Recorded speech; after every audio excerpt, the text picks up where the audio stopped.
Chosen one, listen carefully. This moment is not random. The reason you are hearing this message again is because heaven refuses to let you walk past your purpose. This is the second time God is bringing this to your attention, and if He speaks twice, it means something divine hangs in the balance. The first time was a whisper. The second time is a command. You remember that first moment, the quiet nudge in your spirit, the message that made your heart race. But fear made you scroll past.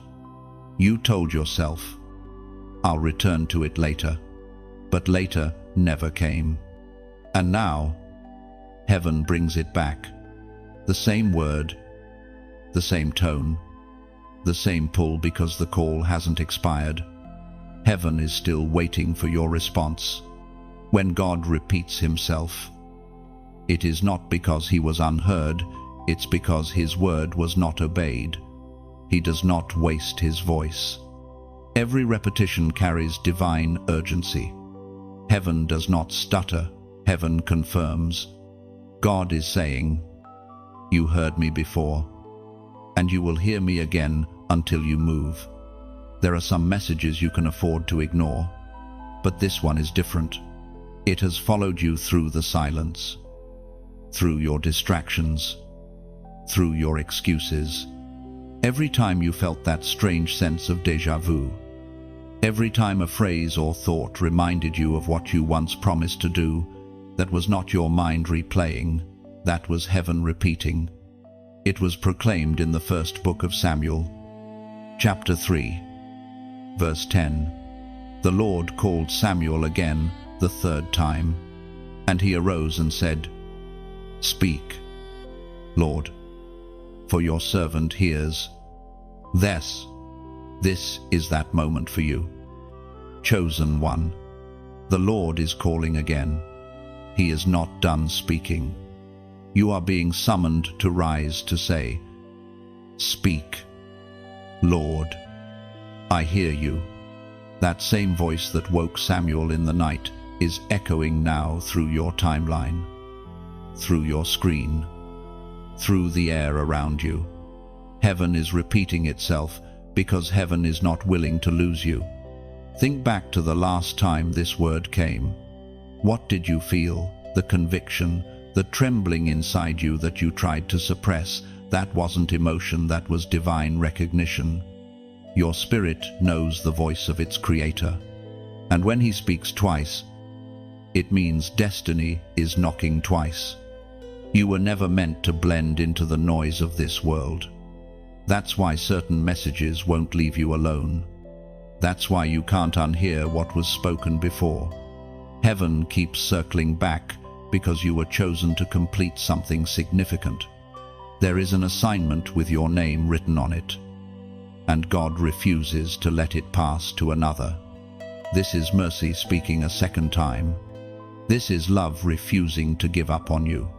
The same God who called Samuel in the stillness of night is calling you now through the stillness between your heartbeats. You've tried to move on, but every path keeps leading back to the same voice. That is not failure. That is divine pursuit. When heaven repeats, it is not to shame you, it is to save you. Every repeated word from God is an opportunity wrapped in grace.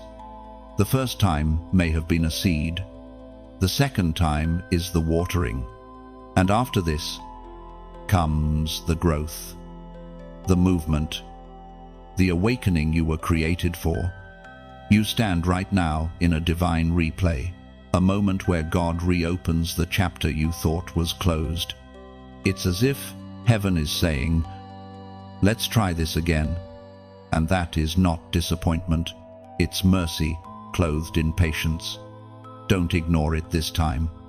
Don't overthink it.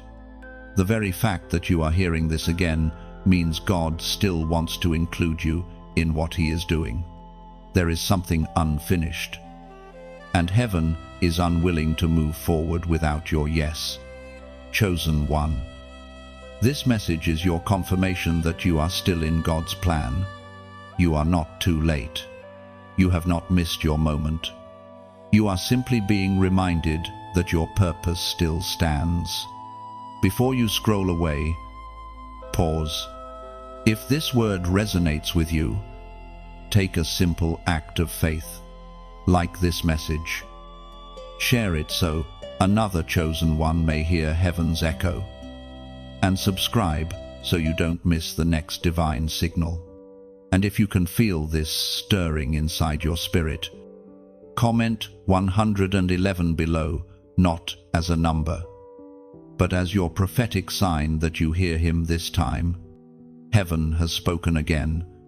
Now, it's your turn to answer. You are standing in the echo of destiny, where silence becomes sacred and delay turns into revelation.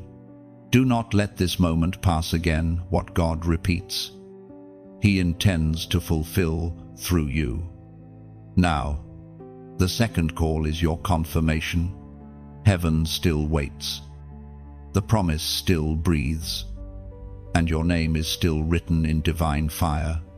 Rise, answer, and let obedience open what hesitation once closed. You remember the first time the message came. It was quiet, not dramatic, not thunderous, but something in your soul recognized it. You felt that holy weight in your chest, the kind that makes you pause without understanding why. That was God speaking. You knew it, but you hesitated. You convinced yourself that you had time, that the feeling would return when life settled down. Yet, as time passed, that whisper faded into the noise. Now it returns, not to accuse you, but to remind you that heaven never forgets its own words. What you thought was gone has simply been waiting for you to be ready. You see, God's timing is never about punishment, it's about preparation. The message wasn't lost, it was preserved until your spirit matured enough to receive it. The first time, you were not ready. You wanted control, not calling. You wanted answers, not assignments. You wanted comfort, not conviction. But God doesn't speak to please the moment, he speaks to shape eternity. That's why his word lingers until obedience meets maturity. Heaven does not waste its breath. When God repeats himself, it means mercy is still fighting for your future. The word you once ignored has returned stronger, carrying both the memory of your delay and the hope of your redemption. It's as if heaven is saying, we can still begin again. You might remember how it felt when you brushed it off, that quiet unease that followed, the sense that something sacred had been postponed. You felt incomplete, even when life seemed fine on the surface. That was the echo of divine unfinished business. God does not abandon his intentions. When his message returns, it's proof that his covenant still stands. This is not coincidence, this is continuity. What started before must now be completed. Every missed opportunity becomes holy ground when God revisits it. He is showing you that your story is not a closed chapter, but a continuing revelation, as was spoken in the book of Jeremiah, chapter 33, verse 3. Call to me, and I will answer you, and tell you great and unsearchable things you do not know. This is what the second message truly is, not repetition, but revelation. God is calling again, not to repeat information, but to unveil understanding. The first call was to awaken your attention. This one is to deepen your perception. What you couldn't grasp before, you are now able to discern. Heaven trusts you with what was once too heavy. Think about how many times you've seen signs, small moments that reminded you of something you once promised to do, or paths that kept leading you back to the same idea. That's not coincidence, that's divine persistence. God has been speaking through patterns, through memories, through fragments of old words, bringing you full circle. The repetition isn't random, it's relational. The Lord is patient, not because he has forgotten, but because he refuses to give up. The same love that sent the message the first time is the same love bringing it again. Only this time, the tone carries urgency. You can feel it, the holy weight behind every word. Heaven is saying, you've been given another chance. Don't waste it. You might think, why me? But that's exactly why the message returns, because it belongs to you. The assignment won't rest until you rise. There are things written with your name on them that cannot be fulfilled by anyone else. This second reminder is the sound of heaven guarding your inheritance. The first time was the seed. This time is the rain. What God planted in you then is now being watered by his mercy. He doesn't send reminders to shame you, but to resurrect you.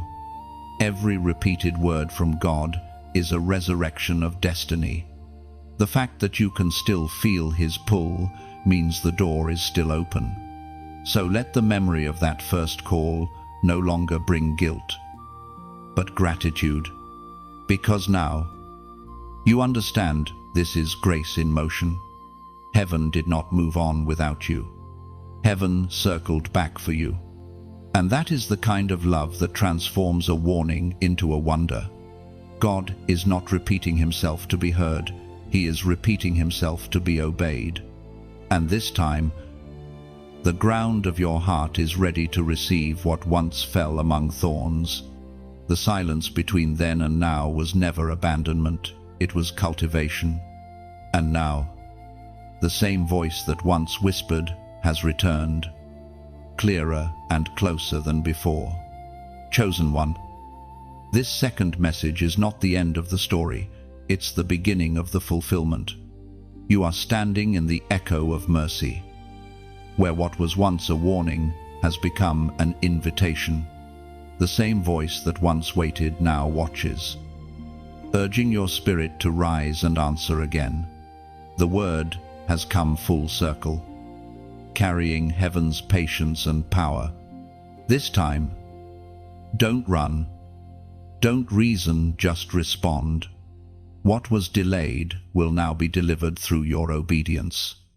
You can feel it, that quiet pressure building in your spirit again. The same message, the same urgency, now wrapped in new clarity.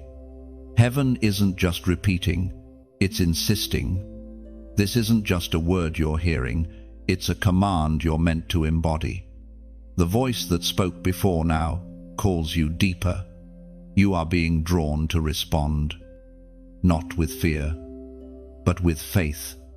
Every chosen one reaches this moment, the moment when the message returns not as comfort, but as confrontation.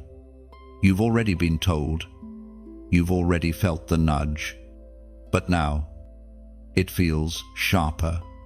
The second reminder exposes the space between what you've heard and what you've done. Heaven is not angry, it's awakening you to the gap that delay created. When God repeats himself, he is not questioning your worth, he is confirming your potential. You are not being scolded, you are being summoned. The repetition is heaven's way of saying, you are still needed. The plan still stands.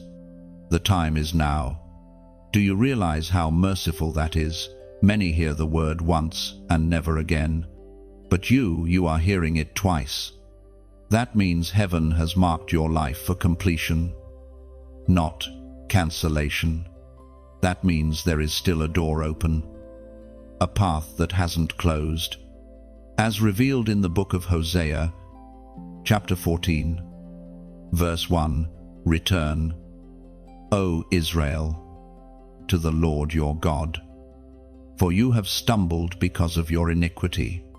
That is what this moment truly is, not rejection, but return.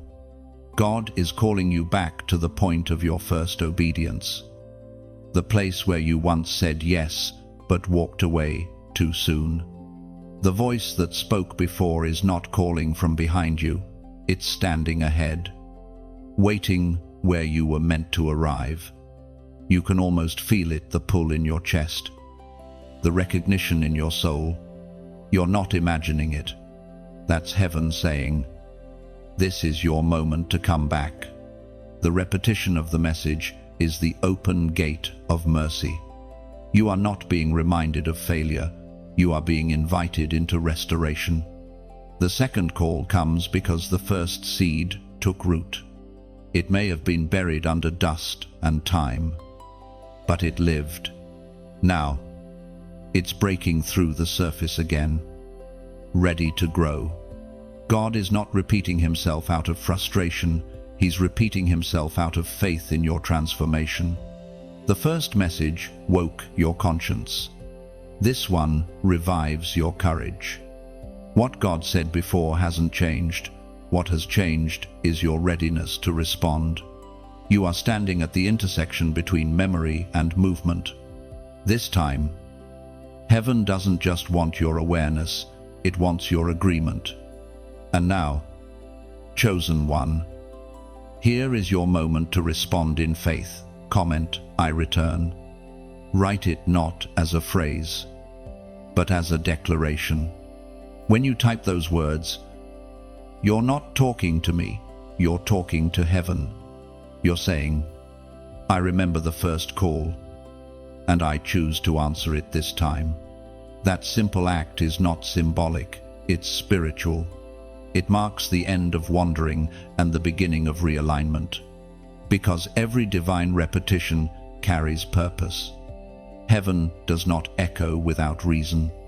God brings the same word twice, because the second time is meant to activate what the first time awakened. You are not just being reminded, you are being recommissioned. The Lord's patience is not weakness, it's strength clothed in compassion. He could have moved on, but instead, he circled back. That's how much he values what he planted in you. The second reminder is proof that your destiny is still alive. Chosen one, don't let this moment slip past. You are hearing the same call that Samuel, Jonah, and countless others heard twice, not because God forgot, but because he refuses to forget you. This is your returning moment. The echo of the first word has found its home again. The message that once stirred you now ignites you. The voice that once whispered now commands. The second call is not a repeat, it's the completion. When you write I return, heaven reads it as more than text, it is surrender written in faith. Those two words carry the power of 1,000 prayers. They signal to the unseen realm that you are stepping back into divine alignment. When you write, I return, you're saying, I'm done running. You are declaring to your Creator that your heart, your time, and your purpose belong back in His hands. That small act becomes a spiritual turning point, the bridge between what was delayed and what is destined. When you write, I return, the atmosphere shifts. Angels recognize obedience. Doors reopen, and the silence of delay breaks. It's not just an online comment, it's a covenant. You're telling heaven, this time, I'm not listening halfway, I'm walking fully into what was spoken. When you write, I return, you restore more than words, you restore connection. Heaven leans closer, grace flows stronger, and peace finds its home again in you. This is how revival begins, not in noise, but in a quiet, willing yes to God's repeated call. You were never supposed to forget. The first time God spoke, His words imprinted themselves deep within you, not just as sound, but as memory. Even when you tried to move on, Pieces of that moment lingered. The tone of his voice, the stillness that followed, the way your heart trembled, it never truly left you. That's because divine messages don't fade. They echo until fulfilled. There are things God says that time cannot erase. His words don't dissolve into silence. They root themselves in your spirit. And though life may try to bury them under noise, disappointment, and delay, they remain alive, waiting for the right season to rise again. You felt it, that sudden remembering of something you thought was forgotten. That whisper that feels strangely familiar. That's not nostalgia. That's heaven reminding your spirit of its assignment. You were not meant to treat God's word as a passing thought. When He speaks, He writes. Every divine instruction is engraved into the walls of your being. Even when your mind forgets, your spirit remembers. That is why you sometimes dream of what you once heard, or feel drawn back to what you once promised to do. The message never left. It has simply been waiting for your attention. You may have wondered why certain moments keep replaying, why the same emotions rise when you hear similar words, why you keep encountering reminders of a decision you once delayed. It is because heaven orchestrates repetition as mercy. God knows that sometimes the only way to awaken you is to make the message familiar. He allows you to recognize His voice through memory, so you'll know it's Him again. It's not that you are being haunted, you are being pursued. You are being invited to remember, to reconnect with what was spoken before the distractions began. The first word was a seed. The memory of it is the rain. Every recollection is heaven's way of watering your purpose until it breaks through the surface again. As declared in the book of Deuteronomy, chapter 8, verse 11, "Be careful that you do not forget the Lord your God, failing to observe His commands, His laws and His decrees that I am giving you this day."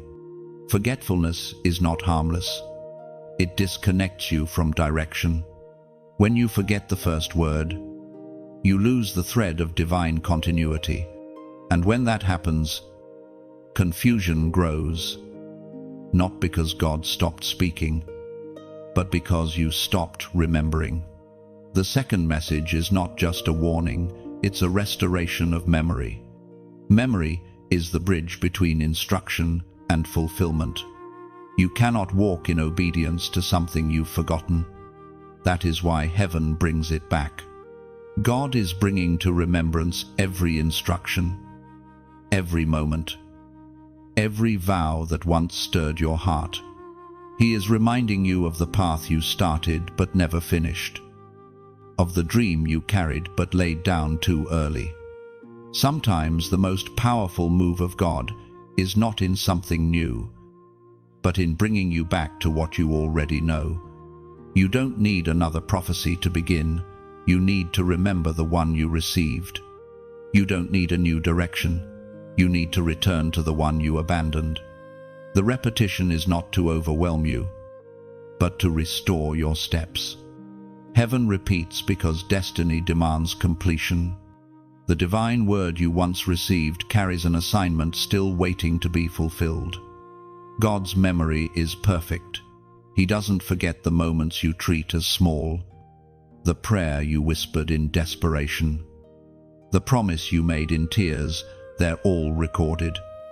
And heaven is now holding you accountable with love. You see, spiritual maturity is not about collecting new revelations. It's about honoring the ones you've already received. The second message is heaven testing your remembrance, asking, will you treasure what I said?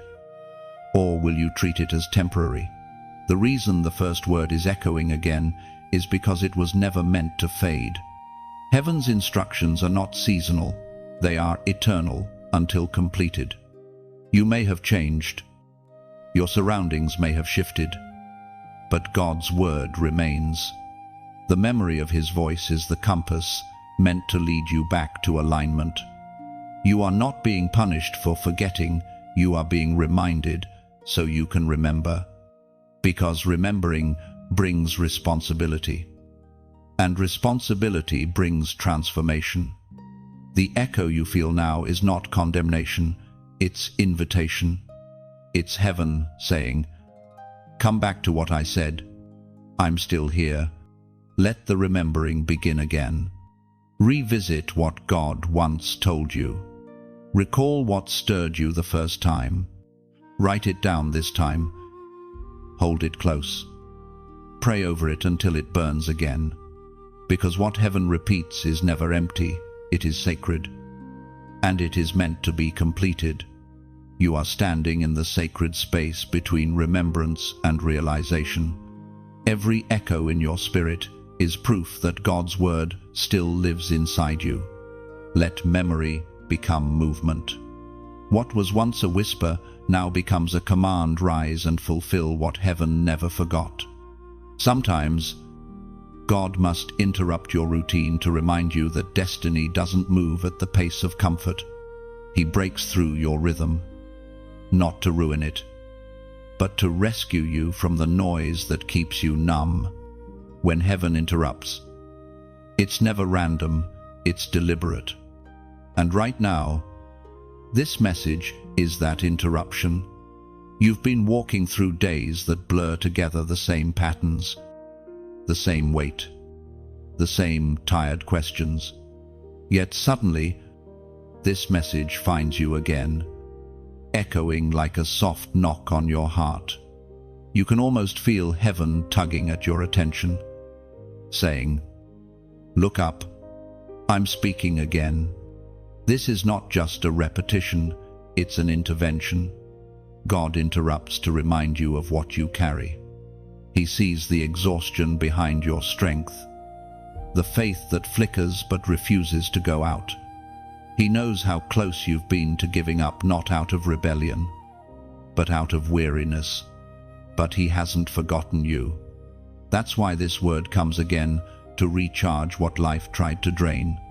Heaven doesn't need permission to interrupt your scrolling or your silence. When it's time for a word to reach you, no algorithm can stop it. You were meant to hear this, in this exact moment, because heaven's timing is precise. As spoken in the book of Psalms, chapter 61, verse 2, "From the end of the earth I call to you when my heart is faint. Lead me to the rock that is higher than I." That is what this interruption is, a call to the rock that stands higher than everything you've faced. You've tried to climb on your own, but heaven is saying, "Let me lift you this time. Chosen one." This moment is sacred. It's where distraction ends and direction begins. You are not being reminded of your failures.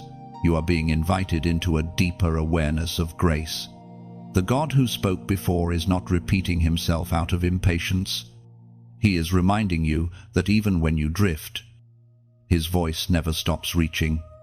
There's something holy about recognizing that every divine interruption is a love letter written in invisible ink, waiting for the right light to reveal its words.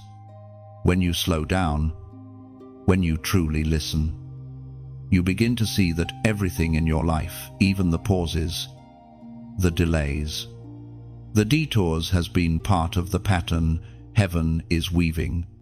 And while you're here, let this message do what it's meant to do. Restore your sense of purpose. The world may have made you feel small, but heaven still sees you as significant. The same God who calls galaxies by name calls you his chosen one.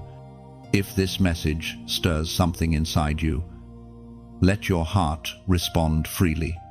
Don't rush past it. Take a moment, breathe it in. Allow the Spirit to do what only he can do, remind you who you are and why you're still here. If these words have found you at the right time, gently plant a seed in return. Just as rivers return to the sea, your gratitude can flow back through giving. It's not about obligation, it's about participation. When you choose to donate, you're placing one more drop of light into a current that carries hope forward. Someone, somewhere, will be reached because you decided to keep this river flowing. Think of it as tending a flame when one candle lights another. Neither loses its fire, both shine brighter. Your support, your share, your prayer, they're all sparks that make the darkness retreat. If this message spoke life into you, click like to let heaven know it landed well. Share it like you're passing a torch through the night. And subscribe so you don't miss the next whisper heaven sends through this space. None of this is required, but every small act becomes a ripple of light in a world that desperately needs reminders of hope. Chosen one. Generosity isn't measured by amount, but by intention.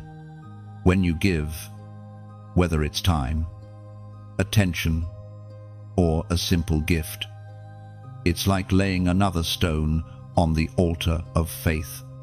Heaven sees every gesture born of sincerity. This message is not a transaction, it's a transformation.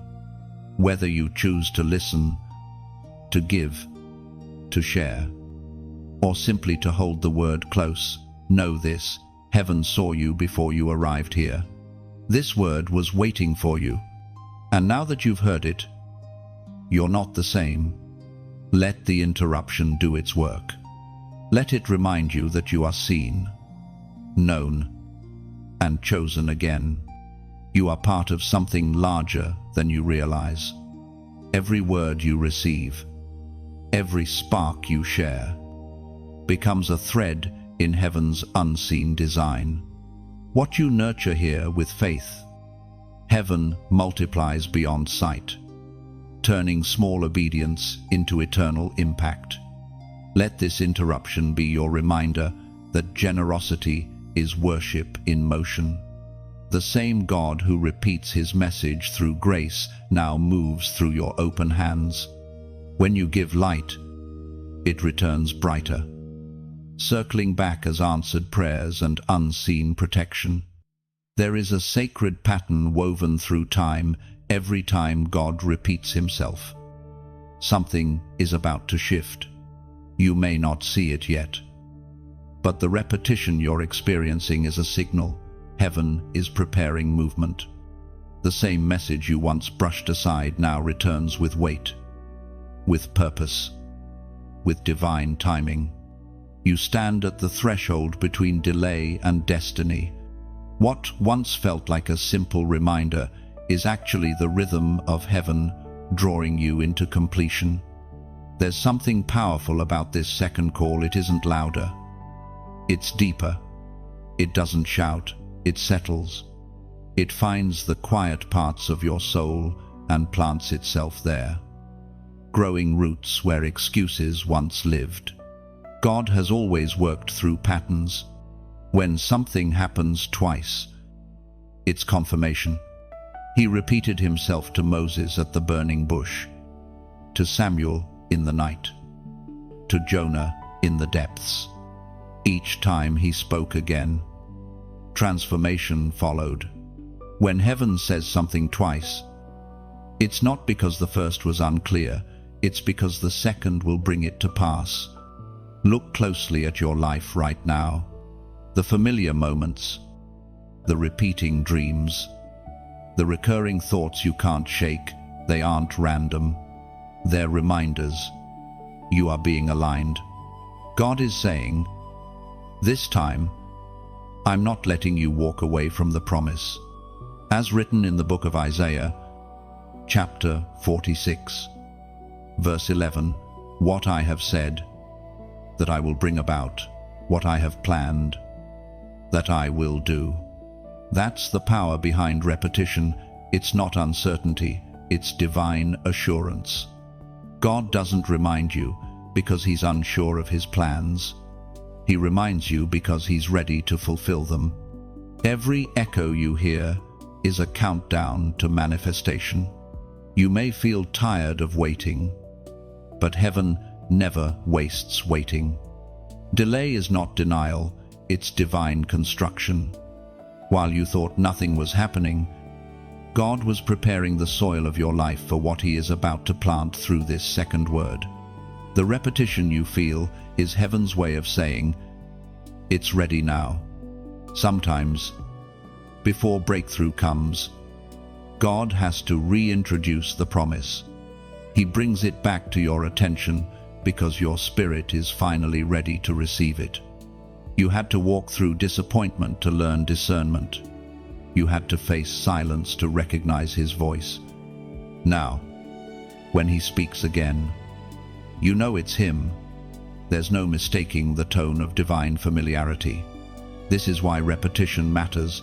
It's not a sign of delay. It's a sign of development. Every time God repeats Himself, He's proving that His word cannot expire. If He said it once, it's truth.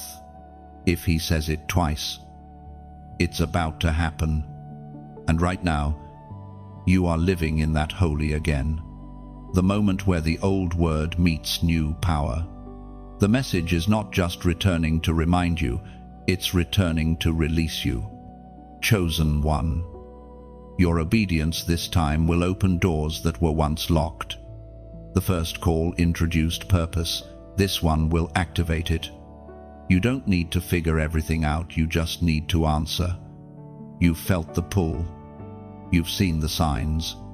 You know this is no coincidence. The very fact that you are hearing this proves that heaven hasn't moved on without you. The plan still holds your name. This message is not only about memory, it's about motion. God is saying, the time for waiting is over. The second word is the key that turns what was promised into what will be. Let it sink in. Heaven never repeats empty words.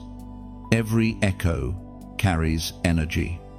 The sound of divine repetition moves mountains in the unseen realm. What you're feeling now, that stirring, that confirmation, that ache for change, it's the sound of heaven finishing what it started. And as you feel this stirring, do something symbolic. Comment 444 below. Write it not for attention, but as an act of recognition. It's your way of saying, I understand the pattern. I hear the repetition. I'm ready for what's next. That number isn't magic. It's a marker. A simple, visible reminder that heaven's timing is perfect and you're in sync with it. When you type it, something happens within you. Distraction loosens its grip. Focus returns, and your heart aligns again with what God is doing. It's more than a number. It's your acknowledgement that this time, you're responding. You're not just hearing the same message again, you're standing in the fulfillment of it. Heaven's repetition is proof that the word hasn't expired. God is not reminding you because you're behind. He's reminding you because the promise is right in front of you. This is your second call, but it's also your divine confirmation. You are walking into what was once delayed, carrying the faith that has been refined by time. The echo has done its work. Now, it's time to move. When you write 444, it becomes more than digits. It's agreement between heaven and your heart. Those numbers speak faith without sound, declaring, I see the pattern, I trust the promise, and I'm ready to walk where God is leading. Heaven has been waiting for your yes. Everything around you has been quietly paused, not out of punishment, but out of protection. What looks like stillness has actually been preservation. God has been holding certain doors closed, not to deny you, but to ensure that when they open, you're ready to walk through them without hesitation. Every divine promise carries an appointed time, and sometimes heaven delays movement until obedience aligns. You see, Destiny doesn't run on your schedule, it runs on surrender. You can't rush what God is refining, and you can't demand what your preparation hasn't yet caught up to. The waiting season is not wasted. It's where God builds the version of you that can carry the weight of what He's promised. There are moments when you've prayed and wondered, why isn't it happening yet? But God's silence has been strategy. He was never ignoring you. He was anchoring you. There's a difference between being still and being stuck. Stuck means you've lost direction. Still means God has hidden you until it's safe to reveal you. Heaven pauses purpose when the vessel is still fragile. If the door opened too early, the blessing would become a burden. If the opportunity came before maturity, it would crush what it was meant to crown. So instead of rushing, God waited not because He changed His mind, but because He cares too much to let your calling collapse under the weight of unpreparedness. As written in the book of Habakkuk, chapter 2, verse 3, "For the vision is yet for an appointed time, though it tarry. Wait for it, because it will surely come. It will not delay." That verse is not a suggestion, it's a spiritual principle. Heaven has perfect timing, the same way seasons never clash. Divine fulfillment never arrives a second too soon or a moment too late. Every waiting period carries purpose. Your delay has been a design. You may have felt forgotten, but you were being fine-tuned. God was training your patience to match His promise.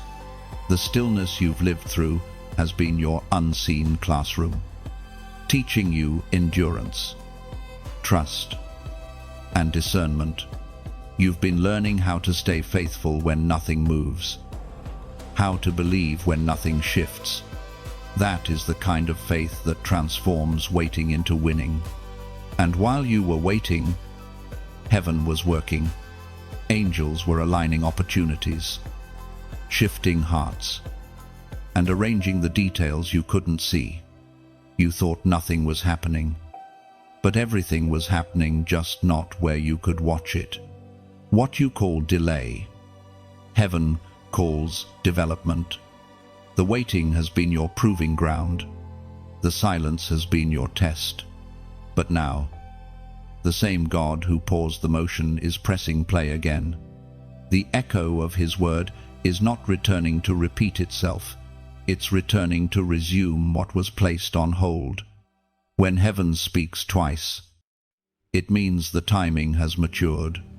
The second message is a signal that heaven is moving again. The long pause was necessary. But now the rhythm resumes. The dream you thought was gone will breathe again. The purpose you thought had passed you by will return. But this time, it will fit. Every divine delay is mercy in disguise. If you could see how much God protected you from the wrong partnerships, the wrong timing, the wrong environments, you would thank Him for every closed door. What looked like rejection was really redirection. What felt like waiting was God's way of resetting your foundation. There is a holy beauty in paused purpose. It's where heaven teaches you to rest in unseen preparation. It's where your dependence deepens. It's where you stop trying to build your destiny by force and start trusting the gentle pace of divine alignment. You were never denied, you were delayed until you were ready. That's the mercy behind the stillness. God won't let your destiny arrive half-built. He doesn't just want you to start well, He wants you to sustain what He gives. That's why He waits until your character catches up with your calling. And now, chosen one, the air is shifting. The silence that once stretched endlessly is about to break. The pause that once tested your patience is about to make sense. You will look back and see that every not yet was really almost ready. Heaven has been protecting your future by perfecting your faith. So, When the door opens this time, walk through it with confidence. You'll find that everything once delayed will flow naturally, not because the world changed, but because you did. The one who waited has become the one who's ready. Heaven's repetition was never about correction, it was about completion. Your yes will unfreeze everything that's been on hold. Every paused promise, every delayed answer, every silent prayer they've all been waiting for. This moment of surrender, the waiting is over. Not because time has passed, but because transformation has happened. You are not where you used to be. You are standing on the edge of divine movement. The same God who paused your path is now pressing play, and this time, the sound will be unstoppable. There is something sacred about conviction, that quiet yet undeniable pull inside your spirit that refuses to be silenced. It isn't guilt. It isn't pressure. It's God reclaiming His voice within you. Conviction is the language of divine attention. It means heaven still has your name on its lips. You have felt it lately, that familiar stirring that catches you mid-thought. The gentle unease that appears when you drift too far from what you know is right. It's not random. It's the same Spirit who spoke before, now whispering again. This time, a little closer, a little firmer. When conviction returns, it's proof that grace still lingers. God's conviction doesn't come to humiliate, it comes to heal. He does not expose your weakness to condemn you, but to call you back to strength. When the Spirit presses upon your heart, it's a sign that you haven't gone too far, that mercy still believes you can come home. As written in the book of Revelation, chapter 3, verse 19, "Those whom I love, I rebuke and discipline. So be earnest and repent." That is the core of conviction love in correction form. Heaven isn't shouting, it's shaping. God corrects those He refuses to lose. When conviction visits, it's not a stranger, it's a shepherd returning to guide you back to safety. There were moments when you confused conviction with shame. You thought that when you felt that holy discomfort, it meant God was disappointed in you. But now you understand that stirring is not disappointment, it's direction. It's the Spirit saying, "You're still mine." Even here, let's begin again. You see, conviction isn't about punishment, it's about preservation.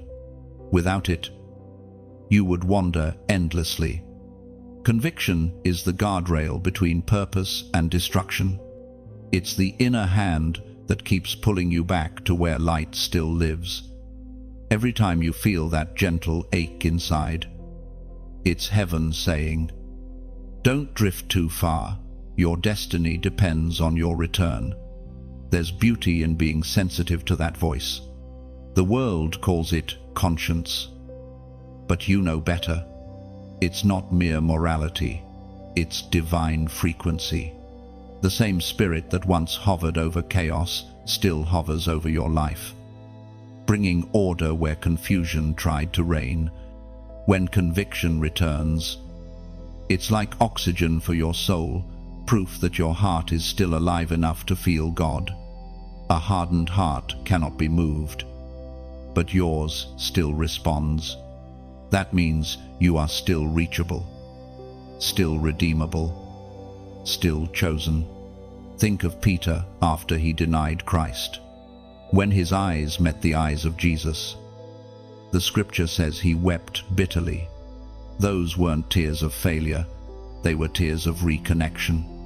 Conviction doesn't break you, it rebuilds you.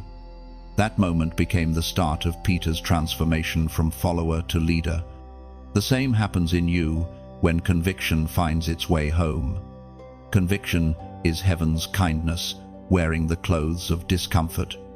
It wakes you up not to shame you, but to save you from missing what God planned. Without conviction, peace becomes imitation, and purpose drifts into confusion.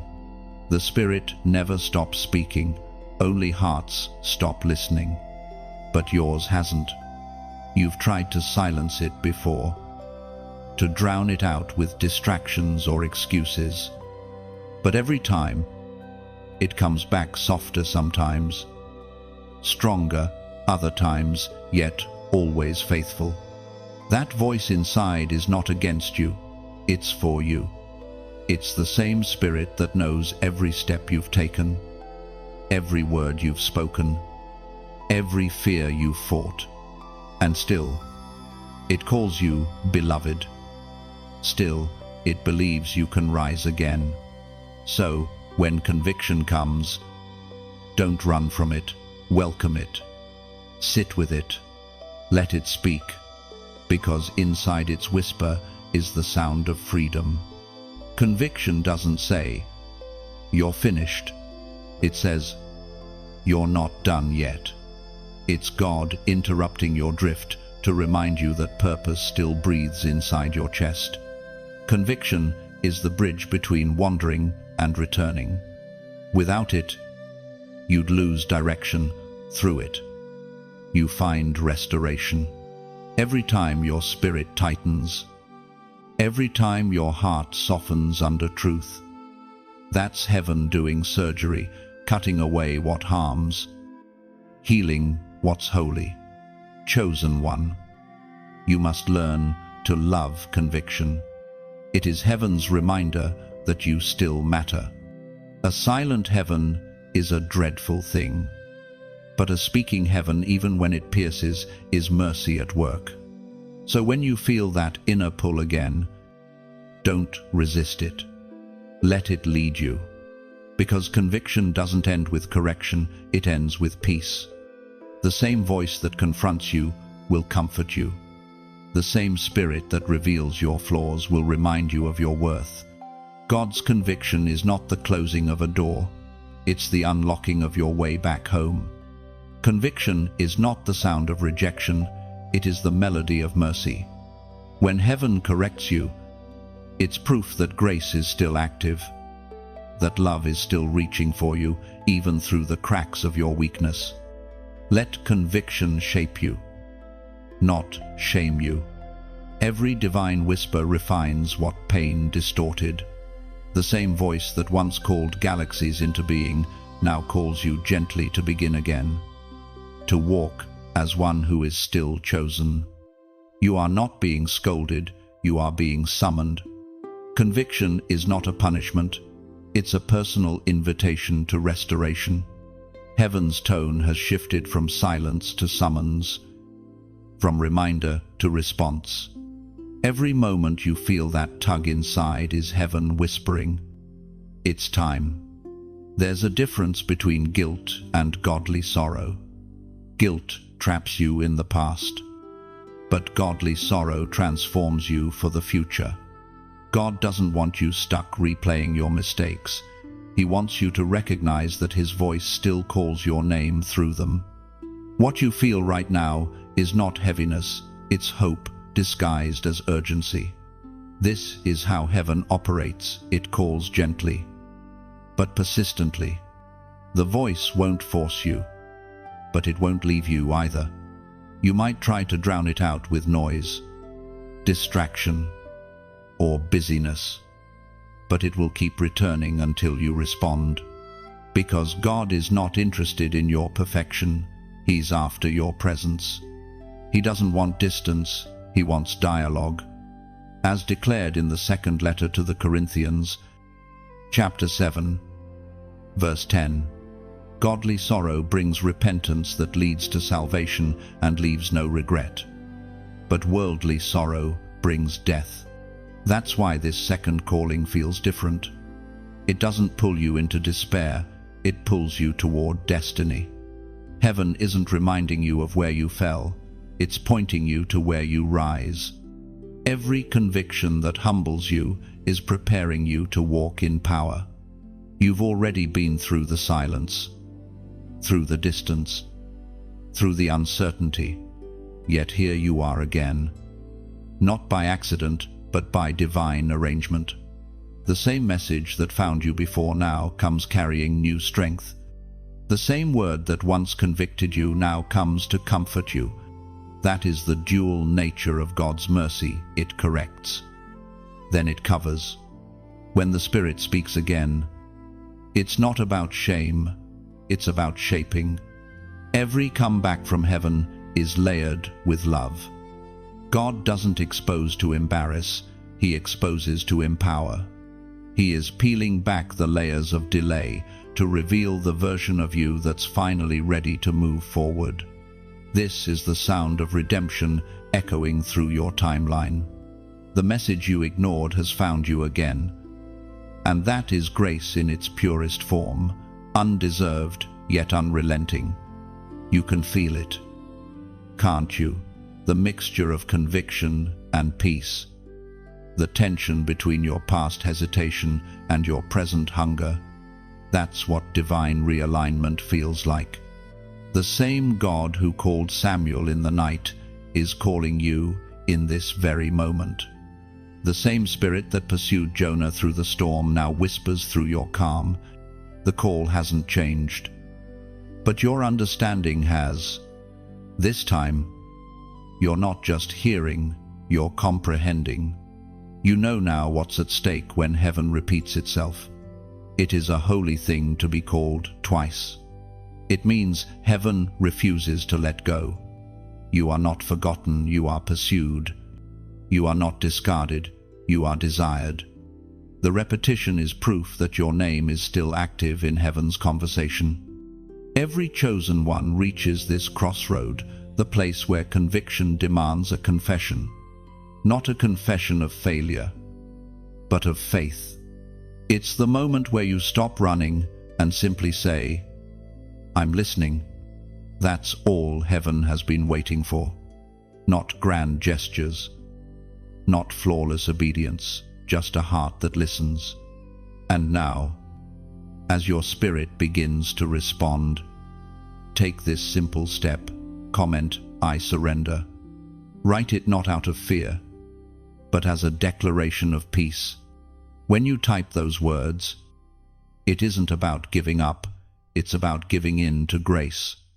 You're telling heaven, I stop resisting what's right. I release control, and I'm ready to be led.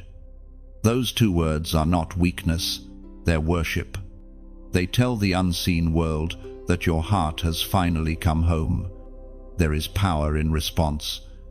When you surrender, heaven releases restoration. Peace enters like a slow dawn, spreading quietly through your spirit.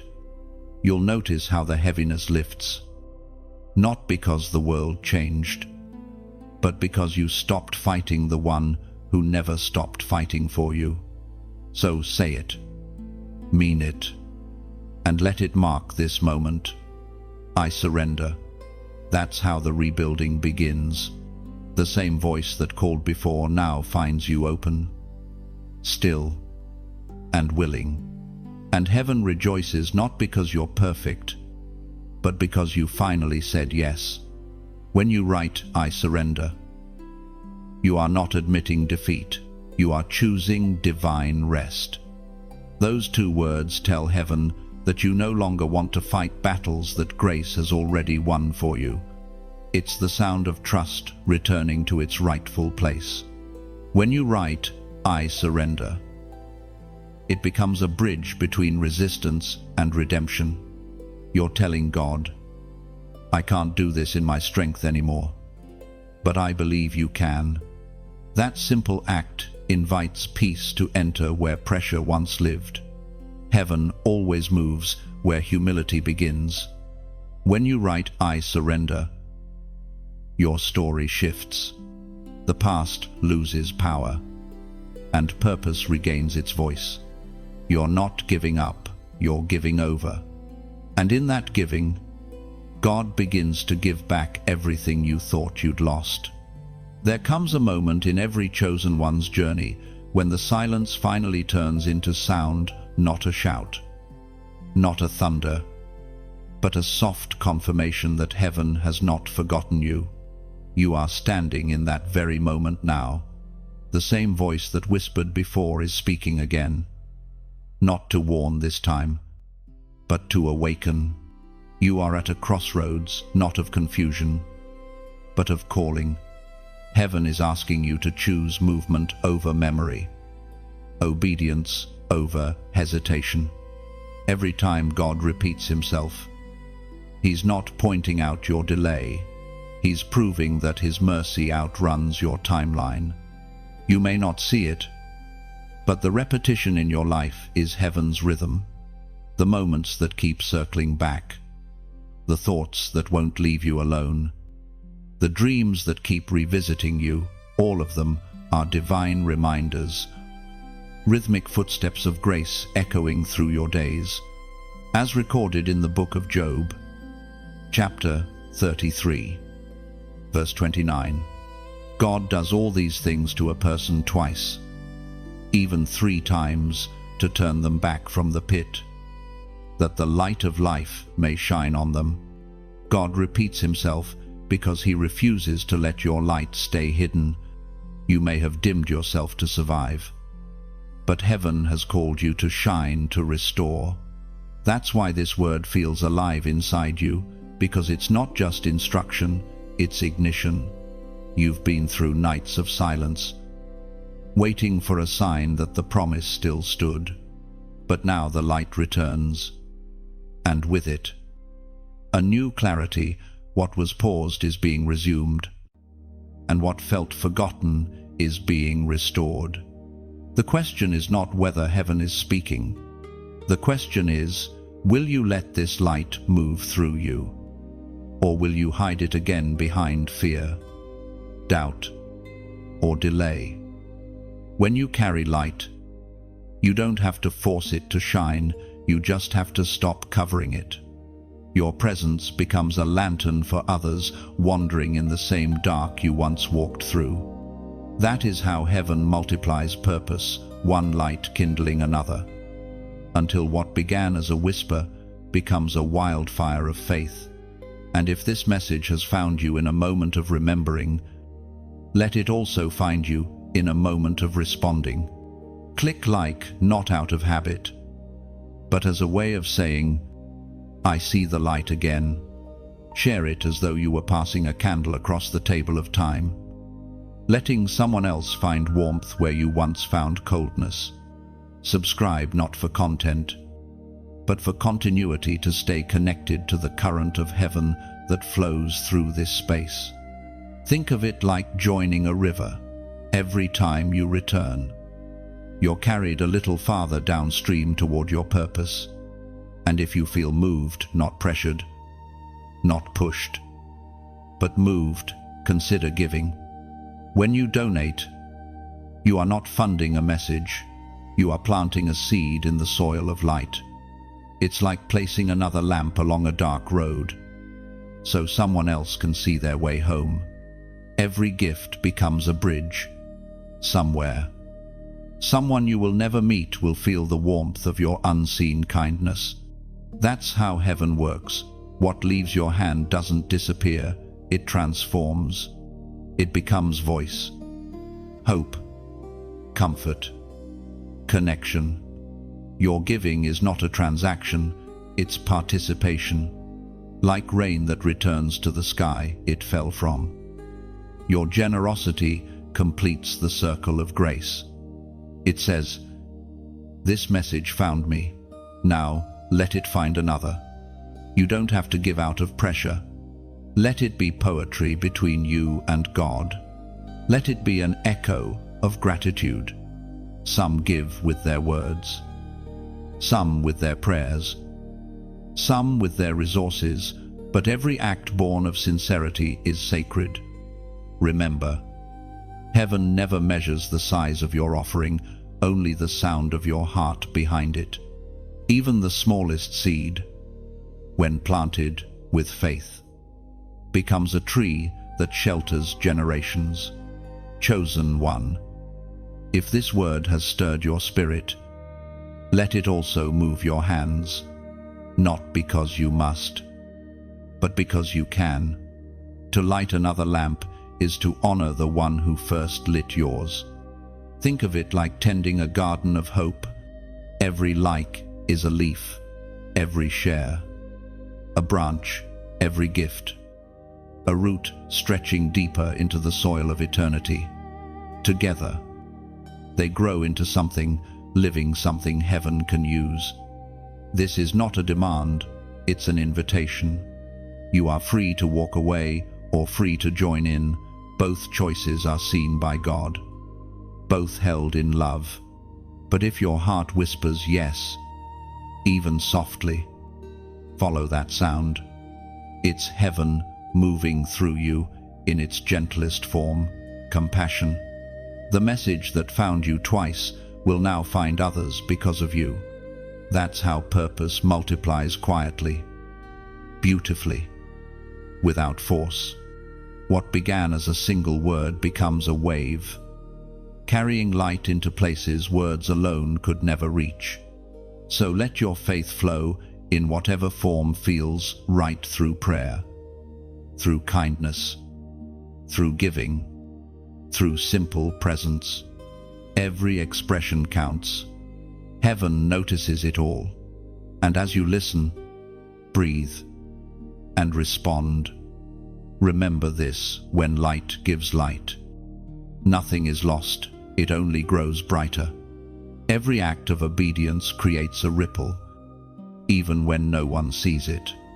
What God has been building in you through these repeated moments of awakening is not small, it's a foundation for what comes next. You might not understand the full scope yet, but heaven always builds in layers. The repetition, the pauses, the conviction, the restoration, all of it has been preparation for alignment. You've learned that obedience isn't always loud. It's not a spotlight moment or a public act. Sometimes it's as simple as a quiet yes whispered in the dark, when only God can hear it. Those are the yeses that move mountains in the unseen. They don't trend, but they transform. Heaven doesn't rush obedience, because obedience isn't about speed, it's about sincerity. A single moment of true surrender can carry more weight than years of busy striving. You've been trained in this through your waiting. God has been reshaping your pace, teaching you that progress without peace is just motion without meaning. As written in the book of Proverbs, chapter 16, verse 9, "In their hearts humans plan their course, but the Lord establishes their steps." That's what this season has been about, divine establishment. God has been aligning your steps with His rhythm. You thought you were walking in circles, but you were actually being recalibrated. Every delay, every return, every repeated message has been heaven's way of tuning you to the right frequency. It's easy to think that God's silence means He's absent, but in truth, silence is often the sound of structure being built. When heaven is quiet, foundations are being set deep underground. The kind of obedience you're learning can't be built on noise, it's built in the stillness of trust. Think about the seed buried beneath the soil. For weeks, maybe months, there's no visible growth. To the surface, it looks dead, forgotten, unseen. But under the pressure of the earth, something holy is happening. The roots are forming before the bloom. God's process in your life works the same way. Before He reveals what you'll do, He refines who you are. That's why this second call wasn't just to remind you of your purpose, but to remind you of your posture. You were never meant to live frantic, constantly chasing confirmation. Heaven is teaching you to walk in quiet assurance. Obedience doesn't always look like action. Sometimes it looks like peace. The truth is, You've already begun to change. The same heart that once hesitated now feels steady. The same spirit that once doubted now feels grounded. God didn't just repeat His word to you, He repeated His patience in you. That is transformation in motion. You may still face uncertainty, but it no longer controls you. You may still have questions, but they no longer paralyze you. That's how maturity looks in the spiritual realm, not in perfect understanding, but in consistent trust.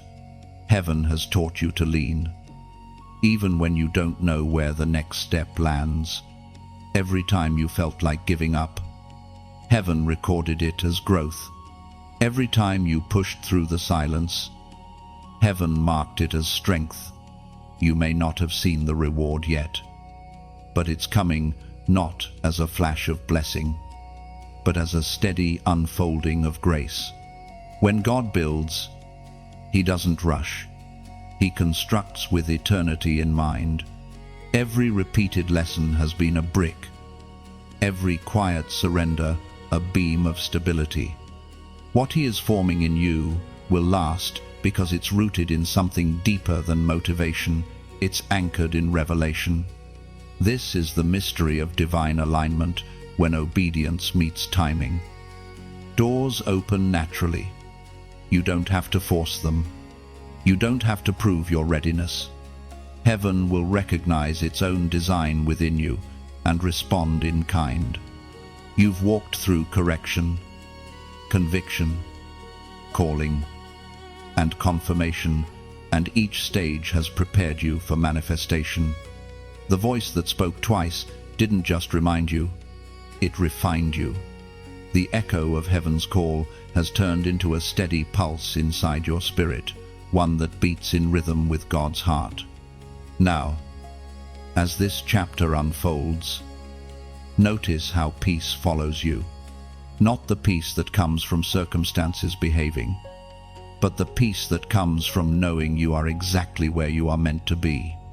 The word that came twice has now taken root, and soon it will bear fruit. You are not behind. You are not late. You are aligned. And in the quiet obedience of that realization, heaven smiles. Every repetition of God's word has built something invisible but unshakable inside you. The unseen architecture of faith now supports every step you take, turning past hesitation into holy confidence that can't be stolen or silenced. You are no longer waiting for signs, you've become one. Your obedience itself is the evidence of divine transformation, the living proof that when heaven speaks twice, it's to finish what was started in love. There are moments when heaven's repetition becomes a rhythm in your spirit. You start to feel it not as noise, but as heartbeat. The same pulse that once found you through conviction now carries you through confirmation. Each echo of the word grows softer in tone but stronger in meaning. It's not shouting anymore, it's shaping. You've reached the point where God no longer needs to convince you of what He said. He's cultivating your courage to live it. The season of reminders is maturing into revelation. You're no longer waiting for proof. You're walking in purpose. Sometimes, heaven speaks twice to make sure what was once heard in your ears is now rooted in your heart. That's the pattern of divine communication, repetition until revelation becomes reality. As written in the book of Psalm, chapter 32, verse 8, I will instruct you and teach you in the way you should go. I will counsel you with my loving eye on you. That's the essence of what's happening now. You're being instructed, not through new information, but through renewed illumination. The same word that once stirred you is now stabilizing you. The repetition wasn't to frustrate you, it was to fortify you. This is where growth becomes visible, not in grand gestures, but in subtle strength. You've begun to think differently, feel differently, Move differently. What once felt impossible now feels inevitable. That's what happens when obedience matures into identity. You're no longer trying to be faithful, you are faithful. Every chosen one reaches this stage the moment where obedience becomes instinct. It's when your spirit no longer resists correction, but welcomes it as guidance. You're beginning to trust that if God repeats something, it's not because he doubts your hearing, it's because he values your destiny. Look closely, and you'll see it. Doors that once seemed locked are now quietly unlocking, not through force, but through faith. You've changed your posture from striving to surrender, from questioning to listening, and heaven always responds to alignment. This is where miracles begin subtly, in still hearts that have learned to hear. You may not feel fireworks, but something sacred is unfolding. The repetition of God's word has created rhythm in your steps. You now move in sync with heaven's tempo, no longer rushing, no longer resisting. And right now, heaven wants you to acknowledge this alignment not as pride, but as prophecy. Comment 555. It's not superstition, it's symbolism. The number itself is not power, your faith behind it is. It represents grace multiplied, a divine sign of change and completion working together. When you write it, you're declaring, I understand the pattern, I accept the pace, I trust the process. That comment becomes more than text, it becomes a testimony. It tells the unseen world, I recognize this rhythm, and I'm ready to move with it. It marks the shift from being reminded to being refined. You've walked through silence, conviction, surrender, and now you stand in understanding. What once felt like repetition now feels like reassurance. God's voice hasn't changed, your clarity has. You can finally hear not just the words, but the warmth behind them, the mercy that made him speak again. Every echo of his word has brought you closer to this moment. The repetition wasn't about correction, it was about connection. Heaven has been tightening the bond between instruction and intimacy. God didn't just want you to obey, he wanted you to understand why he was speaking in the first place, because he loves you too much to let you miss your timing. Chosen one, you're standing in rhythm with heaven now. The same message that once startled you has become your song. The same repetition that once felt like pressure now feels like presence. The voice that once came from outside now resonates within. This is what transformation sounds like, not noise, not confusion, but quiet certainty. You no longer chase signs, you create them through obedience. Every step you take now is music in heaven's ears, the sound of someone who finally moves in faith, not fear. So let the repetition continue, not as reminder, but as melody. Let every word God spoke echo as harmony in your daily life. Because once you align with heaven's rhythm, even your silence becomes worship. When you write 555, you're not chasing a number, you're marking a moment. It's your spirit's quiet way of saying, I understand what heaven is doing in me. Those digits become symbols of harmony, grace touching growth, mercy touching motion. When you write 555, it tells heaven, I'm walking in rhythm now. It's an act of agreement, not emotion. You're declaring that the lessons no longer intimidate you, they instruct you. What once felt like delay now feels like design. You are finally flowing with divine timing. When you write 555, you're sealing the season with faith. It's the pause where gratitude meets prophecy. Every echo you've heard now turns into melody, and your obedience becomes the sound heaven recognizes as they're ready. There is a moment after obedience where stillness feels strange. You've answered. You've surrendered. You've listened, and now heaven seems quiet again. Not the kind of silence that feels empty, but the kind that feels full, like the air right before dawn. That is the space you're standing in now. This silence is not absence, it's absorption. God is letting what was spoken sink deep. Every repeated word, every stirring, every moment of conviction, all of it is now taking root. The repetition has done its work. What was once noise is now nourishment. Growth doesn't always announce itself. You won't always see the evidence of transformation in loud victories or sudden breakthroughs. Sometimes it happens subtly in the way your heart no longer panics, the way peace feels normal, the way hope feels natural again. That's the quiet proof that the second message has found its home. Heaven doesn't need to keep shouting once the heart starts listening. God repeats until the rhythm is remembered. And when it finally settles inside you, his tone shifts from calling to communion. You no longer wait for him to speak, you start walking as though he already has.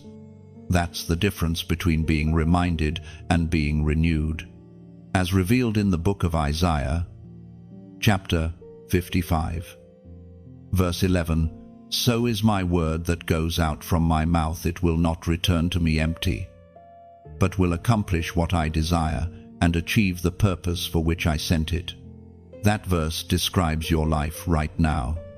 The word sent to you, the one that came twice, that echoed, that stirred, that wouldn't let you rest. It's now fulfilling its assignment.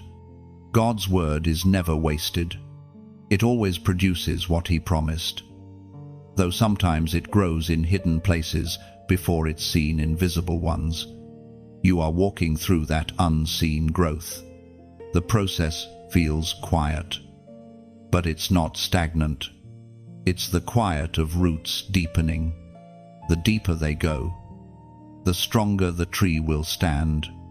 Heaven is anchoring you now so that when winds come again, you won't be moved as easily as before. This is what the second call has been all about, strengthening the soil of your spirit. The first call awakened the seed. The second one is growing its structure.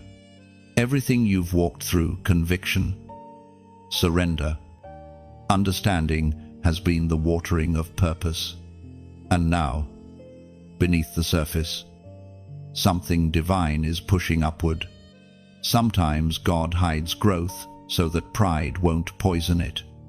That's why certain changes in you have been quiet, almost unnoticeable, but heaven sees them.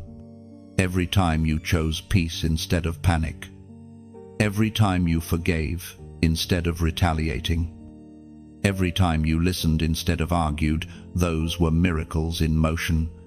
Quiet ones, but miracles nonetheless.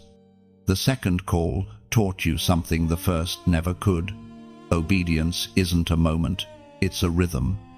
It's not a single yes, but a series of daily agreements. You're learning that consistency is the purest form of faith, not the kind that waits for evidence, but the kind that walks even when the road looks the same.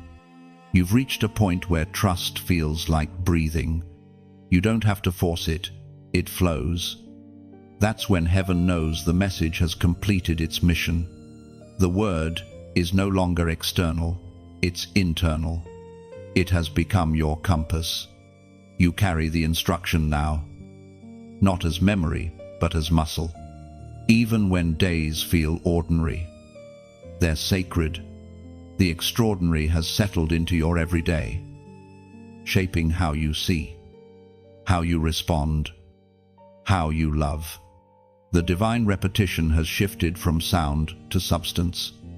The call has become character.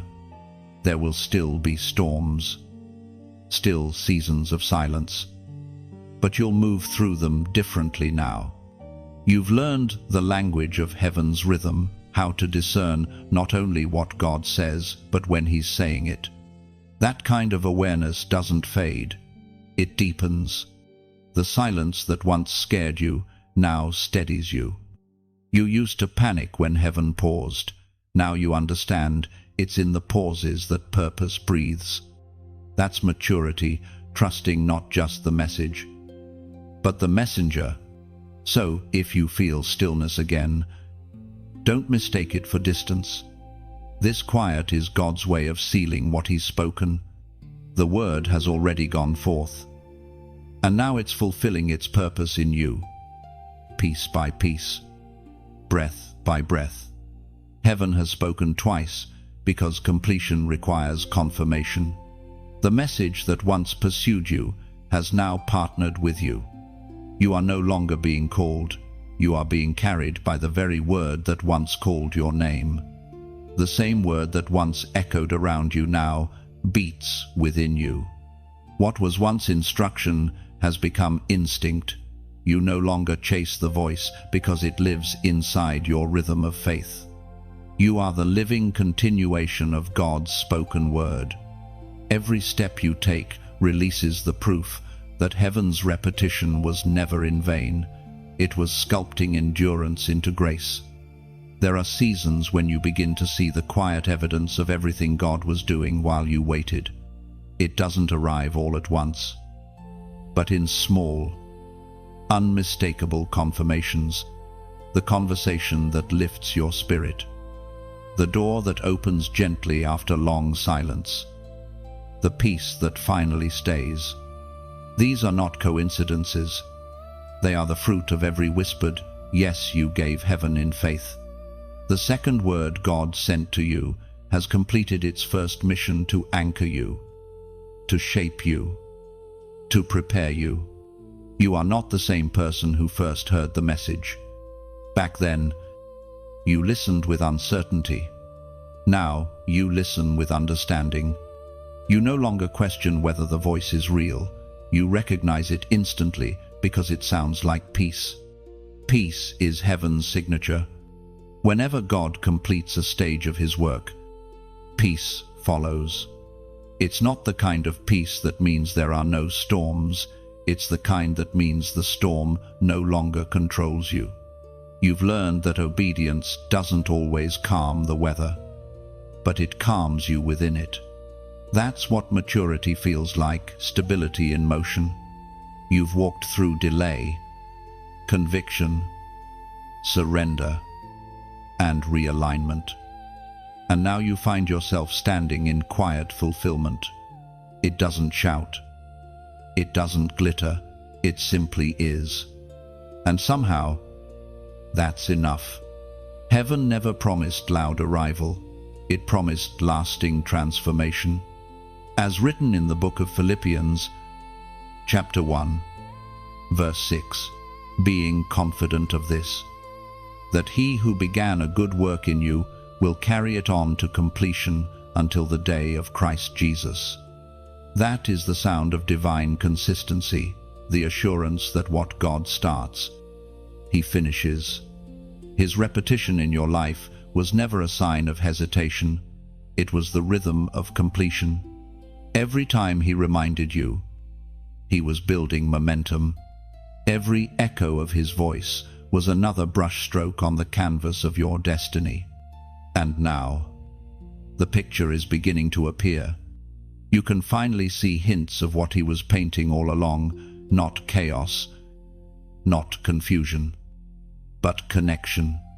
Each moment of surrender, each small act of faith, was a color only heaven could blend. What once felt scattered now looks intentional. You were not being undone, you were being designed. This realization changes everything. You stop striving to control the outcome because you can see that God's craftsmanship is flawless.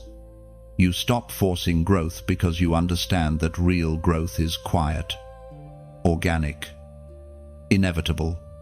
You no longer ask, "When will this end?"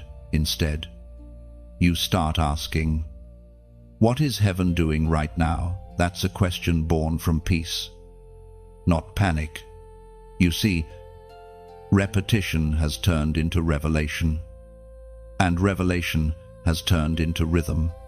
The voice that once startled you now feels like heartbeat steady, faithful, present. You move differently now, not as someone trying to earn divine approval, but as someone who already carries it. That's the strength of alignment when heaven and heart move as one. Even your challenges look different now. You don't see them as interruptions anymore, but as instruments, tools that shape endurance, deepen patience, and sharpen discernment. What once would have discouraged you now develops you. You've learned that pain doesn't always mean punishment. Often, it means preparation. Heaven's repetition taught you resilience.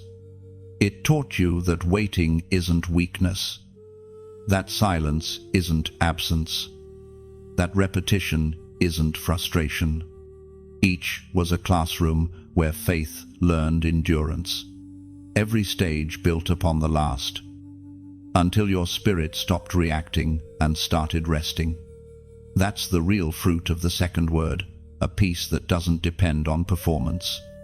You can feel it in small moments, in the way your prayers sound steadier, in how you no longer beg but believe, in how you can rest even while waiting.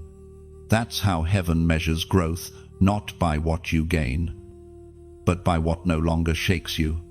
The repetition has ended its external work, but it continues internally, not as correction now, but as confidence. The same voice that once said, "Come back," now whispers, "Go forward." And you can tell that heaven means it this time, because everything inside you agrees.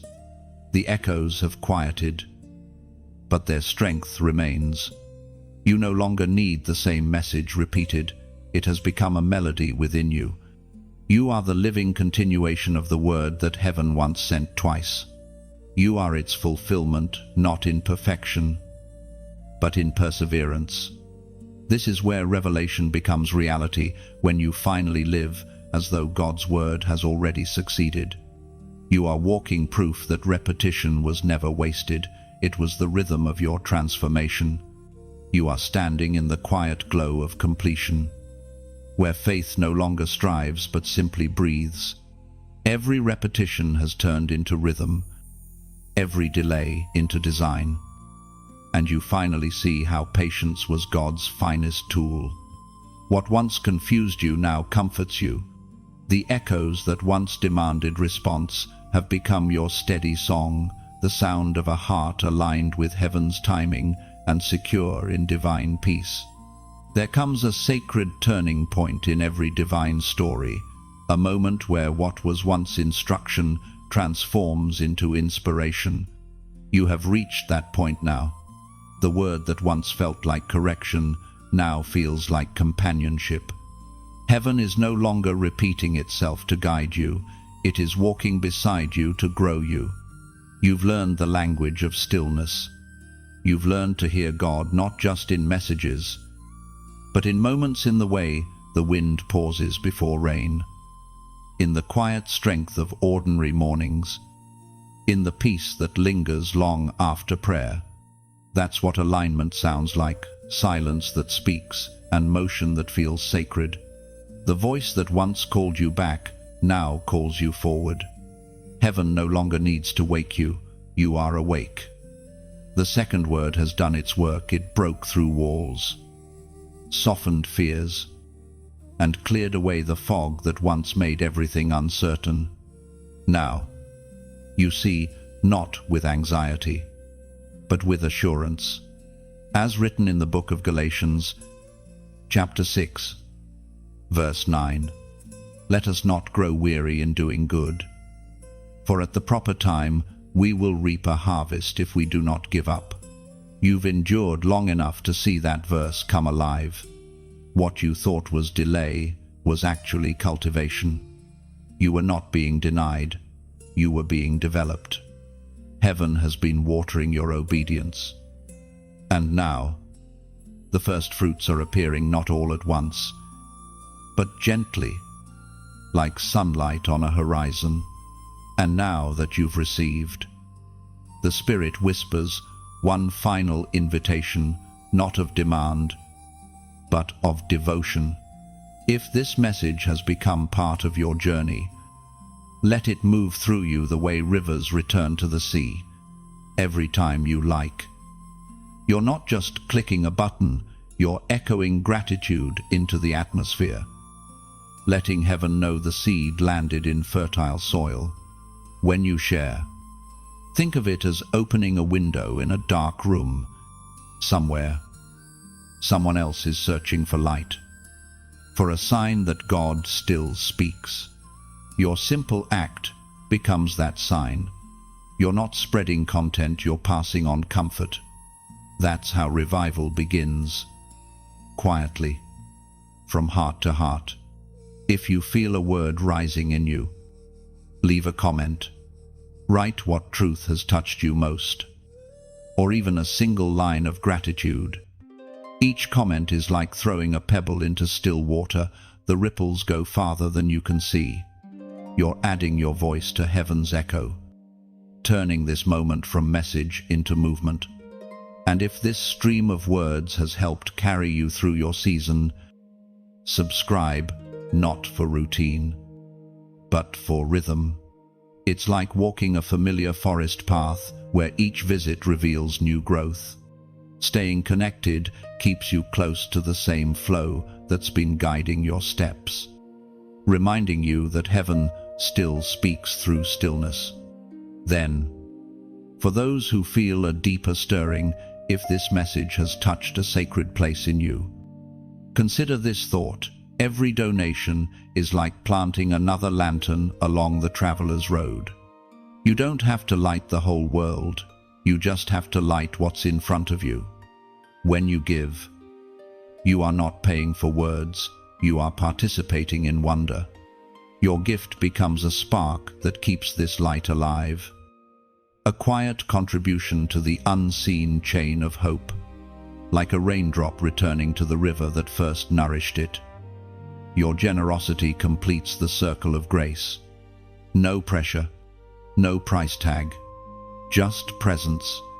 Heaven always honors giving that flows from gratitude, not guilt. If your heart feels the warmth of that invitation, follow it. If not, let the warmth simply remind you that you are already loved, already seen, already chosen. Each action, your listening, your sharing, your quiet amen is part of something greater. You are a living echo of heaven's voice, carrying pieces of light into corners that still need illumination. And whether through a click, a prayer, or a small act of giving, you're helping the message live beyond this moment. Chosen one. This isn't about obligation, it's about overflow. When your cup fills, it's only natural to let it spill into another's life. That is how light multiplies without effort through hearts that choose to shine. Not because they must, but because they can. So, if this word has touched you, let your response be whatever peace tells you to do. Like the wind carrying seeds to new ground, your smallest gesture can travel farther than you imagine. Heaven doesn't measure by size, it measures by sincerity. You've heard the voice, felt the echo, and now you're part of its continuation. What started as God speaking twice has become a chorus, His voice through yours, reaching further, shining brighter, transforming quietly. The second call created the movement. You are the ripple. Every spark of response keeps this flame alive. What you do in faith becomes light for another soul still finding their way. The smallest act, born of sincerity, turns a single message into 1,000 rays of hope across unseen distances.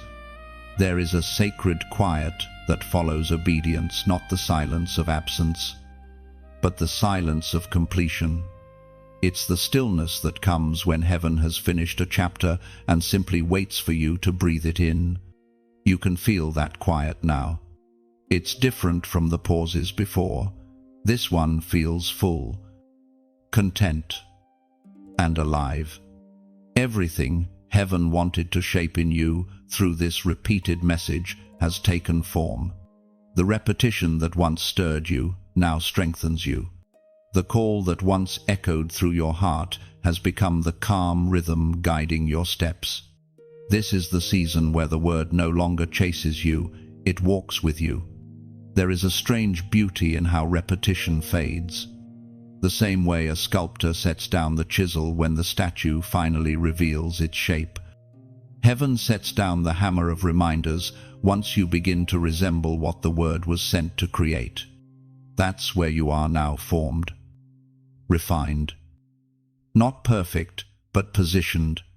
You've reached the point where you no longer need to be called back to alignment. You're learning to live from it. That's how transformation truly looks, not in one miraculous instant, but in the steady rhythm of living truth daily. The miracle isn't that God spoke twice. The miracle is that you listened long enough for it to become part of you, as declared in the book of Romans, chapter 8, verse 28. And we know that in all things God works for the good of those who love him, who have been called according to his purpose. That is what heaven has been proving through repetition, that everything, even delay and correction, was working for your good. Nothing was wasted. The detours, the disappointments, the double reminders, they were all part of divine construction. Every experience, even the painful ones, became materials for your building.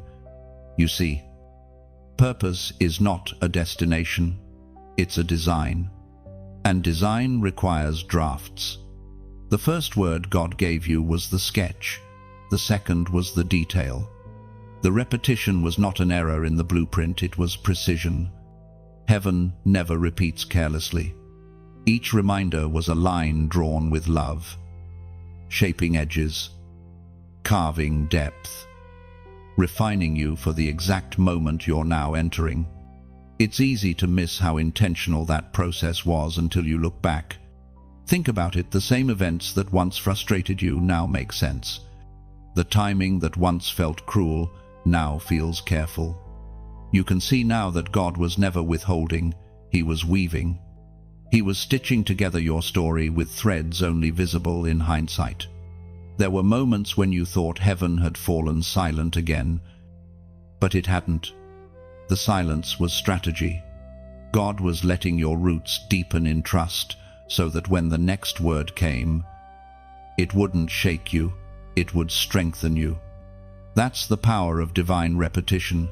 It doesn't just teach you what to hear, it teaches you how to hold what you've heard. This is maturity, to live without constant reminders, to move from revelation to rhythm. You've become someone who doesn't need heaven to repeat. You repeat heaven instead. Your words now carry the same peace, the same gentleness, the same truth that once rescued you. You have become what you once received. That's how the divine cycle works. Heaven speaks, you transform, and then you become the vessel through which that same voice reaches others. The same way light reflects on still water, God's message now reflects through your life. You are no longer the listener, you are the echo. Every chosen one eventually arrives here, the point where the call turns into commission. The repetition that once chased you now empowers you to become the voice for others still searching. You will find yourself saying things you once needed to hear, And that's how heaven multiplies its message. What once healed you will soon heal through you. Don't rush this phase. Let the quiet settle around you like morning light. It's in this calm that wisdom grows. The more still you are, the clearer you'll sense the next steps. God's instructions are rarely loud. They arrive like whispers woven into peace. You have completed the circle of divine repetition. What began as a call has become character. What started as awakening has matured into awareness. You no longer need reminders because you've become the reminder, living proof that when heaven speaks twice, it's to finish what it began. Now, as the echoes fade and only peace remains, let your heart rest in this truth. God hasn't stopped speaking. He's simply shifted from words to presence. The repetition has ended because the relationship has deepened. You no longer follow a voice outside you, carry it within. You have become the message.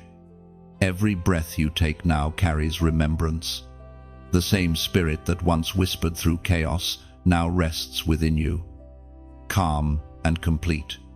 You are no longer being called, you are being carried, moving in step with the quiet heartbeat of heaven itself. There is a depth of clarity that only arrives after you have walked through repetition, surrender, conviction, and restoration. It feels like standing on a quiet mountain after a long climb. The air is thinner, the wind is softer, and suddenly, everything makes sense. You are not at the beginning anymore. You are not even in the middle.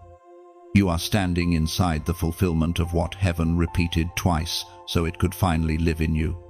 This final phase of the journey is not about noise, urgency, or echoes.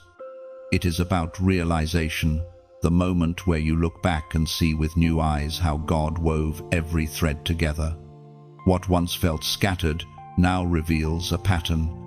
What once felt delayed now proves intentional. What once felt like correction now appears as protection. Heaven didn't just bring you through a message, it brought you through a metamorphosis. You didn't just hear God, you were reshaped by Him. His repetition did not come as a rebuke, it came as rescue.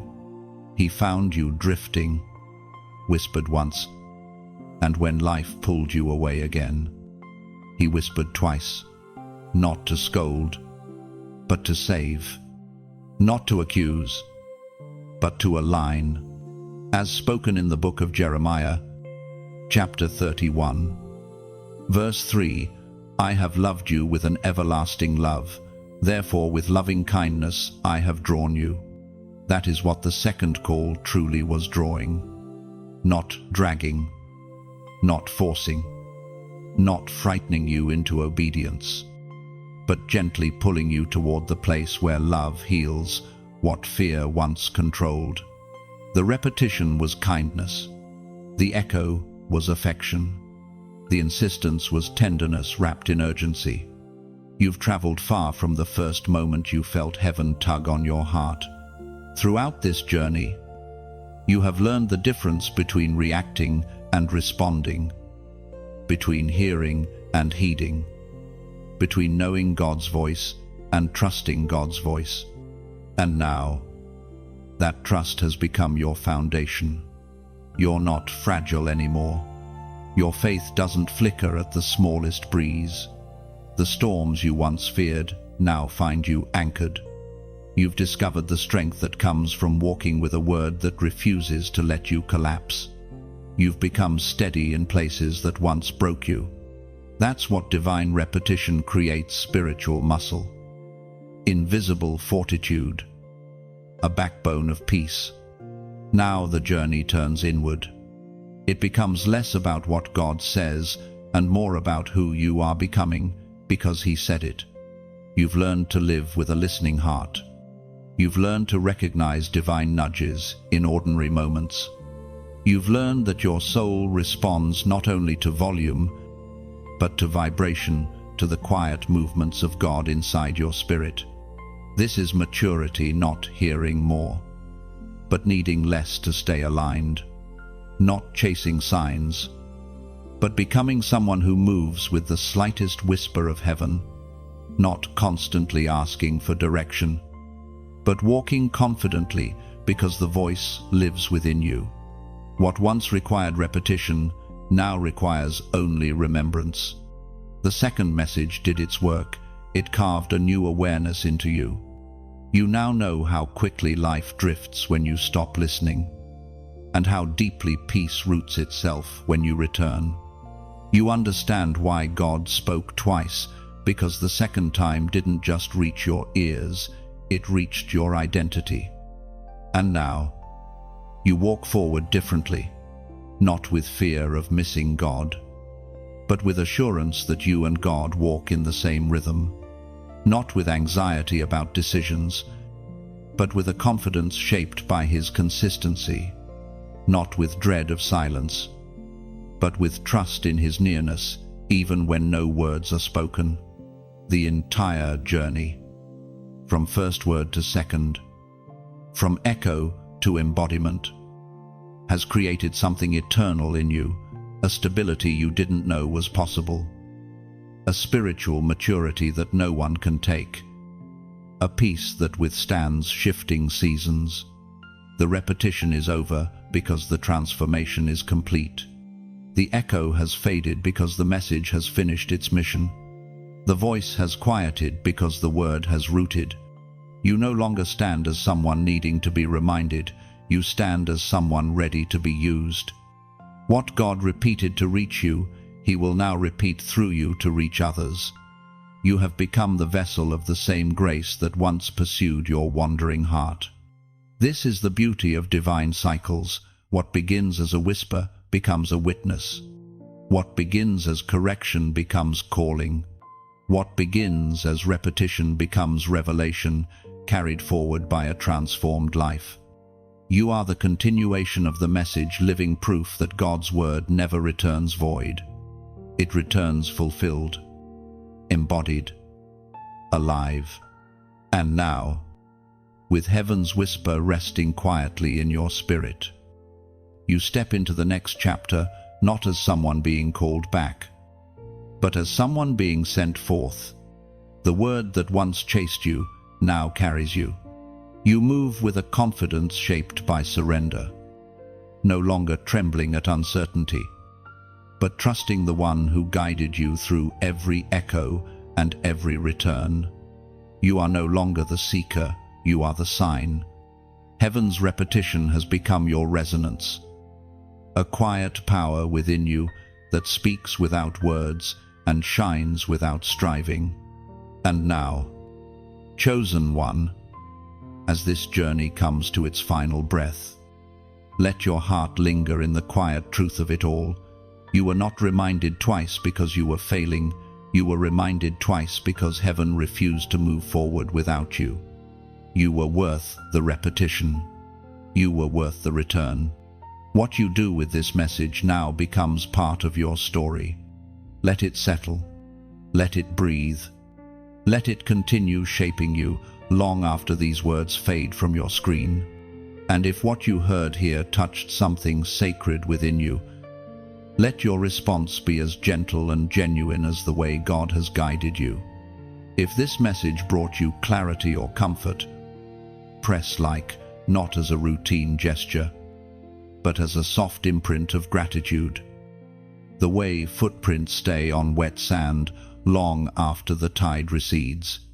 If any part of this journey felt like a mirror of your own, share it the way travelers pass along a lantern to someone walking behind them. Your simple act could become the warmth that reaches another heart right when they need it most. If a thought rose within you as you listened, leave a comment. Words written from the heart are like seeds dropped into fertile soil. They grow in ways you may never see, but heaven surely does. And if this message became a blessing to you, consider this: a donation is not payment, it is participation. It's like placing one more stone on a path that helps someone else find their way home. Not required. Not expected, only offered as a beautiful choice for those who feel moved to give. Finally, if you desire to keep walking this road, subscribe, not out of duty, but out of desire, like returning to a familiar well where you know the water is clean, refreshing, and waiting for you. Thank you for listening, for opening your spirit, for allowing heaven's echo to meet you twice. Your journey continues brighter, steadier, and forever aligned.